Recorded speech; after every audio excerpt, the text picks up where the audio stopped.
நண்பன் audio launch ஞாபகம் இருக்கு. நீ தான் ஹீரோ ஆயிட்டல்ல, இன்னும் இங்க என்ன பண்ணிட்டு இருக்க அப்படின்னு சொல்லி சார் கேட்டாங்க.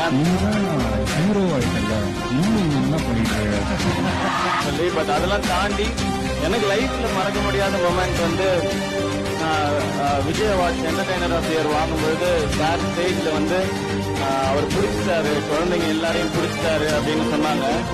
நீங்க நடிச்ச எல்லா படம் பிடிச்சிட்டாரு, கிட்ஸ் எல்லாம் பிடிச்சிட்டாரு. சாரே சொல்லும் பொழுது இவ்வளவு குழந்தைங்க ஃபேன்ஸ் இருக்கிற ஒரு பெரிய ஸ்டார் வந்து அந்த வார்த்தையை மேடையில சொல்லணும்னு அவசியம் இல்லை.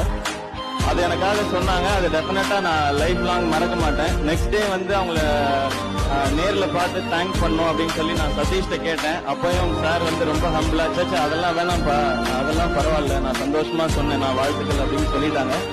அதுக்கப்புறம் எனக்கு தேங்க்ஸ் சொல்ற வாய்ப்பு கிடைக்கல. இந்த மேடையில சொல்றேன் சார், அன்னைக்கு நீங்க சொன்ன வார்த்தை ரொம்ப பெருசு sir. Thank you so much sir.